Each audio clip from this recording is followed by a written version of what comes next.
Well, Mark and Lori, the Defense Department spends billions of dollars in Washington state each year on everything from housing to helicopters. Now that the president is advancing plans to pay for a border wall using military funding, Washington's congressional delegation and the Attorney General are preparing to push back. The Defense Department spent about $15 billion in Washington state in fiscal year 2017, the latest year these figures were available. The state ranks 6th overall in terms of total defense spending. Now we're gonna go.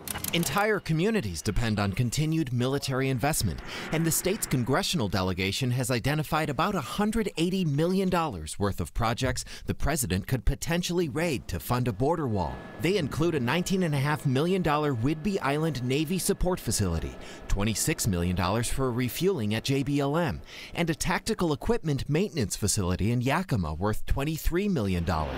Washington lawmakers are also worried about projects to support a fleet of new KC-46 Air Force tankers, Special Operations Forces training, missile defense facilities in Alaska, and family housing, which got a lot of attention this week when families told senators about deplorable conditions at some bases. I have felt the helplessness of a fellow Marine Corps spouse as she held her new baby and sobbed while we stood under a collapsing, moldy ceiling in her home at Camp Lejeune. The Trump administration has not announced which projects would be impacted by the emergency declaration.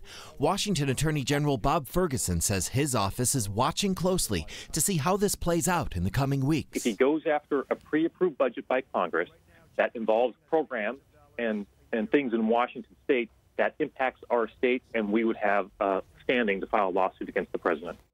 Some lawmakers are concerned the president could go after money meant for the U.S. Army Corps of Engineers, which does a lot of work in Washington beyond military bases, such as repairing levees, protecting wetlands, and cleaning up toxic waste.